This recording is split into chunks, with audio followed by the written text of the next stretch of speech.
Assalomu alaykum. Ismim Sevara. Esmer xonim jamoasining lideriman. Sizlar bilan navbatdagi darsimizni boshlamoqchiman. Mana biz juda ko'p marketing haqida gapirganimizda bir narsani uqtirdikki, demak, 3 qo'l bilan mana shu hamma karyeralarni ochish mumkin. Bir narsani ko'rib chiqamiz. Mana misol uchun mana siz ish boshladingiz. Hamkorlikka yozildingiz. Juda ko'pchilik mana shu yerda yana ozgina tushunmovchilikka duch kelishlari mumkin. Ko'pincha tarmoqda birinchi marta ishlayotgan, oldin hech qachon tarmoqda ishlamaganlar shu fikrga borishadi. Lekin afsuski, qaysidir tarmoqda ishlaganlar ham mana shu yerda xato tushunishlari mumkin. Mana uchta insonni taklif qildik. 3ta inson. Lekin uchligini yaratsa bo'ldi ekan deb ko'pchilik o'zini qarindosh urug'larini yozib qo'yadi mana shu yerga. Bu birinchi xato. Birinchi xato. Bu yerga opasi, bu yerga singlisi, bu yerga onasi. Lekin aslida hammasi mana bu lider. Sizsiz. Agar shunchaki har oyda 300 minglik tovar olib o'tirganingizni o'zi bilan ish bitganda edi, jamoa qurish, mana shuncha karyeralarni hammasini premiya bonuslarini olish u qadar oson bo'lib ketgan bo'lardi. Men bu bilan bu ishni juda og'ir ham deyotganim yo'q, chunki bu marketingda ishlash juda ham qulay. Lekin agar ishni boshidayoq xato bilan boshlasangiz, ana o'shanda siz o'zingiz qiynaysiz. Chunki mana hozir mana bu insonlar yo'q odamlar. Endi bular uchun ham, chunki bu yo'q-ku. Yo'q bo'lgandan keyin yana kim? Mana shu siz taklif bilan ishlaysiz. To'g'ri? Biz hamkorlarimizga ham yordam tarzida baribir takliflar bilan ishlashdan, taklif qilishdan to'xtamaymiz. Lekin mana bu agar o'zi bor odam bo'lsa, bu ham o'zi ishlayotgan bor odamlar bo'lsa, bular o'zi harakat qilishni boshlaydi. Endi mana bu yerda bu odam yo'qligi uchun bu odamlar bilan ham siz ishlaysiz. Yangi paytida hali lider qilib tayyorlamaganingiz uchun hammasi bilan siz ishlaysiz. Va ular ham o'z uchligini yaratishni xohlasa, ularni odamlari ham yangi-ku, sizga chiqishni boshlaydi ish o'rganguncha. Endi bu bitta variant. Endi men boshqa masalani ko'rsatmoqchiman. Endi hamkorlar nomidan tushuntirish beraman. Ba'zi bir hamkorlar mana bu yuqori lideri o'sha hamkorni yangi yoziladi, mana yozildi. Shu liderda qaysidir qo'li bo'lib yozildi, mana yozildi. Endi o'ylaydiki, menga albatta 3 ta qo'l o'zi yozib beradi, kutib o'tiraversam. Chunki agar meni tagimda 3 ta qo'l bo'lmasa, men bu lider o'zi o'sa olmaydi. Shuning uchun bu menga 3 ta yozib beradi deb o'ylaydi. Bu xato. Bu lider siz buni qilib uxlab olsangiz ham, yo'q bo'lsangiz, gruppalarda qatnashmasangiz, aktiv bo'lmasangiz, hatto shuncha ma'lumotni bitta odamga bo'lsa ham yetkazmayotgan bo'lsangiz, kir degan darslarga kirmasangiz, shunchaki yo'q bo'lgan bo'lsangiz, sizni qo'lingizga 3 ta odam yozib berishi va ularni qo'liga ham 3 ta odam yozib berishi majburiyati bu liderda yo'q. Ya'ni sizni qo'lingizda обязательно 3 ta tagida 3 ta bo'lishi bu liderga shart emas. Shuni tushunib olinglar, iltimos. Ba'zi bir hamkorlarimiz shunaqa deb o'ylashadi-da, baribir menga ham qilib beradi deb. Eng yomon narsa mana shu. Ya'ni demak siz mana bu insonni tinmay ishlashini evaziga siz pul kutib o'tiradigan odamsiz. Shuni xohlayapsiz. Даже talab ham qilishingiz mumkin. Biz ko'rdik. Pulni birovi ishini evaziga, mehnatini evaziga siz kutib o'tirgan inson hisoblanasiz. Va bu marketingda shart emas. Nimagaki bu matritsa emas o'rtoqlar. Agar matritsa bo'lganda edi, agar afgon ochilmagan matritsa bo'lganda edi, xuddi siz o'ylagandek mana shu lider bechora har bittasiga 3 ta, bularni tagiga ham 3 ta, shu bu o'zini mehnati ko'rinishi uchun. Chunki siz bunaqa uxlab olganingiz bilan buni orzu-niyatlari uxlamagan. Endi bu siz uchun ham harakat qilishga majbur bo'lardi. Lekin o'ylamang, Home Life'da unaqa emas. Home Life'da siz bemalol umuman даже zakaz urmasangiz ham mayli. Agar shunchalik o'zingiz uchun oladigan mahsulotni ham olgingiz kelmayotgan bo'lsa, bemalol zakaz urmasligingiz mumkin. Sistemadan o'zingiz o'chib ketasiz.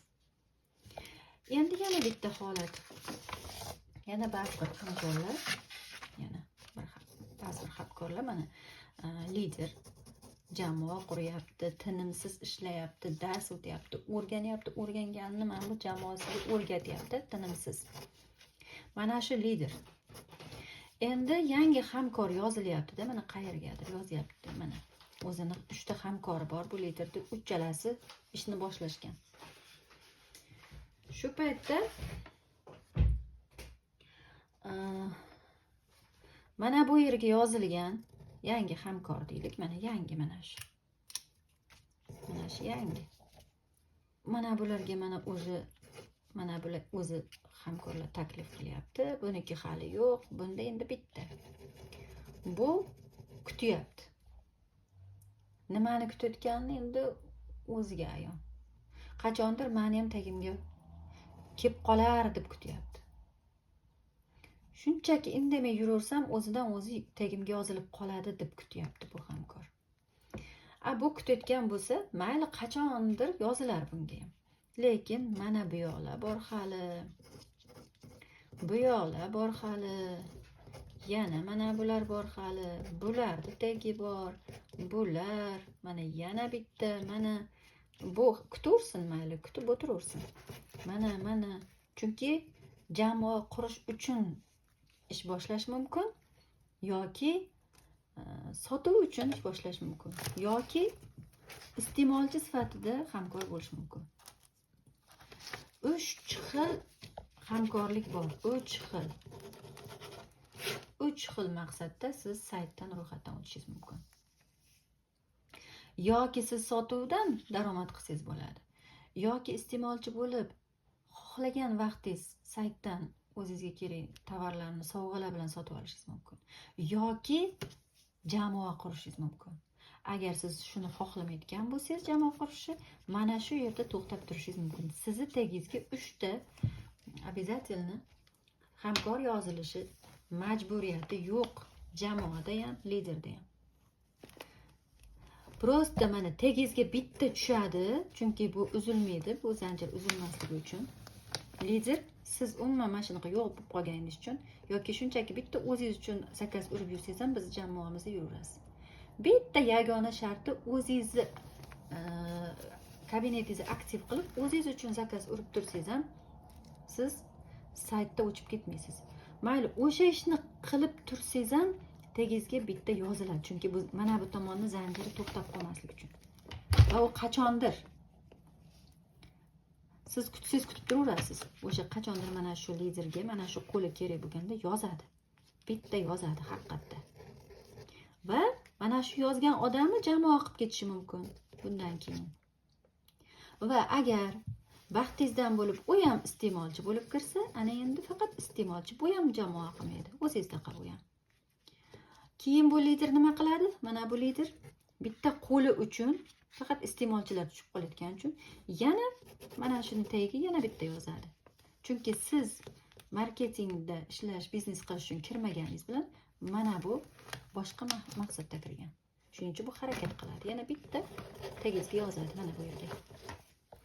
Demak, mana shu tarzda ham, mana shu ulanganlari tarzida qaysi biridir jamoa qiladigan biznesga kirib qoladi.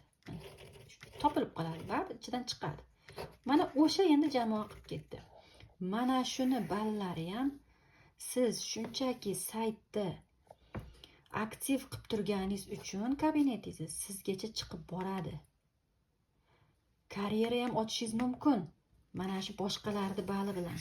Mana bu liderni sa'y harakatlari bilan. Lekin agar sizdan keyin mana bu lider xuddi o'sha karyerani ochgan bo'lsa, mana bu haqiqiy ishlayotgan. Sizdagi bal mana bu yerda qo'lingiz yo'qligi uchun, ya'ni atrif 200 ball yo'qligi uchun yoki har bitta karyerani o'zini atrif bali bor. O'sha hatto bitta qo'lingiz o'sib turgan qo'lingiz yo'qligi uchun siz karyeradagi balni yig'sangiz ham sizni kabinetingizga emas, mana bu insonni kabinetiga kompaniya pul to'layveradi.